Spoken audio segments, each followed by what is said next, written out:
നാമ മന്ത്രങ്ങൾ നാമം ജപിച്ചുകൊണ്ടാണ് അദ്ദേഹത്തിൻ്റെ ഗോപൻ സ്വാമിയുടെ ഭൗതികദേഹം ഇതാ പുറത്തേക്ക് എത്തിച്ചിരിക്കുന്നു.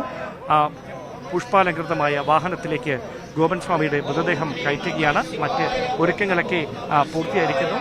ഇവിടെ പ്രാർത്ഥനാ മന്ത്രങ്ങൾ കൊണ്ട് മുഖരിതമായ അന്തരീക്ഷത്തിൽ അദ്ദേഹത്തിൻ്റെ ഭൗതികദേഹം ഈ പ്രത്യേകം തയ്യാറാക്കിയിരിക്കുന്ന രഥത്തിനുള്ളിലേക്ക് കയറ്റിവെക്കുകയാണ്. അവിടെ പുഷ്പങ്ങൾ അർപ്പിച്ചുകൊണ്ട് മറ്റ് സ്വാമിമാർ, അതോടൊപ്പം തന്നെ വിവിധ സംഘടനകളുടെ പ്രതിനിധികളൊക്കെ ഇവിടെയുണ്ട്.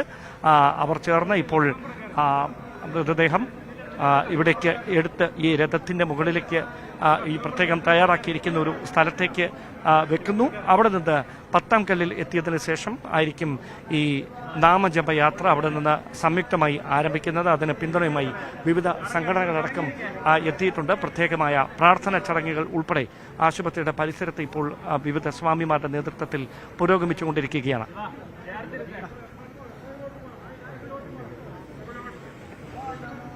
ഡാൻ സൂചിപ്പിക്കുന്ന പോലെ ഗോപൻ സ്വാമിയുടെ മൃതദേഹം ഈ നാമജപയാത്ര നടക്കുന്ന ഈ സ്ഥലത്തേക്ക് എത്തിച്ചിട്ടുണ്ട്, വാഹനത്തിലേക്ക് എത്തിച്ചിട്ടുണ്ട്. ഡാൻ ഇന്നലെ തന്നെ വിവിധ ഹൈന്ദവ സംഘടനകൾ വ്യക്തമാക്കിയിരുന്നു ഇതൊരു സമാധിയല്ല, മഹാസമാധിയാക്കി മാറ്റുന്നു എന്ന് പറഞ്ഞിരുന്നു. എങ്ങനെയാണ് ഈ ചടങ്ങുകൾ നടക്കുന്നത്? ഈ നാമജപയാത്രയെ ആരൊക്കെ അനുഗമിക്കുന്നുണ്ട്?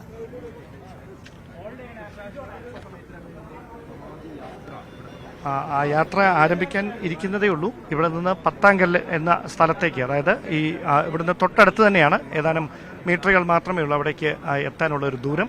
അവിടെ എത്തിച്ചതിന് ശേഷം അവിടെ നിന്ന് ഹിന്ദു ഐക്യവേദി, VSDP ഉൾപ്പെടെയുള്ള സംഘടനകൾ, മറ്റ് ഹൈന്ദവ സംഘടനകളുടെയൊക്കെ പ്രതിനിധികൾ അവിടെ എത്തും.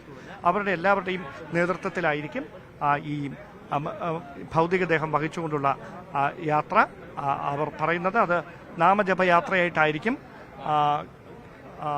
ഈ കൈലാസനാഥ ക്ഷേത്രത്തോട് ചേർന്ന് പ്രത്യേകം തയ്യാറാക്കിയിരിക്കുന്ന വേദിയിലേക്ക് എത്തിക്കുക എന്നാണ് പറഞ്ഞിരിക്കുന്നത്.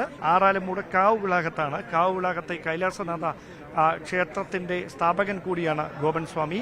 അദ്ദേഹത്തിൻ്റെ വസതിയോട് ചേർന്ന് തന്നെയാണ് ക്ഷേത്രം. ആ ക്ഷേത്രത്തോട് ചേർന്ന് തന്നെയായിരുന്നു ഈ സമാധി സ്ഥലം. ആ സമാധി സ്ഥലത്തേക്കാണ് ഇപ്പോൾ ഈ നാമജപ യാത്ര ആരംഭിച്ചിരിക്കുന്നത്. അനുഗമിച്ചുകൊണ്ട് ഹൈന്ദവ സംഘടനകളുടെ പ്രതിനിധികളും അദ്ദേഹത്തിൻ്റെ സുഹൃത്തുക്കളും ബന്ധുക്കളുമൊക്കെ ആശുപത്രിയുടെ പരിസരത്ത് ഉണ്ടായിരുന്നു. അവിടെ നിന്നിപ്പോൾ ഈ യാത്ര ആരംഭിച്ചിരിക്കുകയാണ്.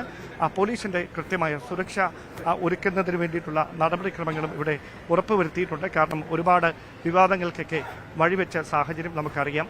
ആ ഒരു പശ്ചാത്തലത്തിൽ പോലീസിൻ്റെ കൃത്യമായ സുരക്ഷാ മുന്നൊരുക്കങ്ങളോടെ തന്നെയാണ് ഈ നാമജപയാത്ര ഈ കൈലാസനാഥ ക്ഷേത്രത്തോട് ചേർന്ന് ഈ സമാധി ഇരുത്തുന്നതിന് വേണ്ടി പ്രത്യേകം തയ്യാറാക്കിയിരിക്കുന്ന വേദിയിലേക്ക് ഇപ്പോൾ ആശുപത്രിയിൽ നിന്ന് പുറപ്പെട്ടിരിക്കുന്നത്. അല്പസമയത്തിനകം 10-ാം കല്ലെന്ന സ്ഥലത്ത് നിന്നായിരിക്കും ഇതുമായി ബന്ധപ്പെട്ട മറ്റ് നടപടിക്രമങ്ങളൊക്കെ ആരംഭിക്കുക. അതുമായി ബന്ധപ്പെട്ട ഒരുക്കങ്ങൾ ഏറെക്കുറെ പൂർത്തിയായി കഴിഞ്ഞിരിക്കുന്നു.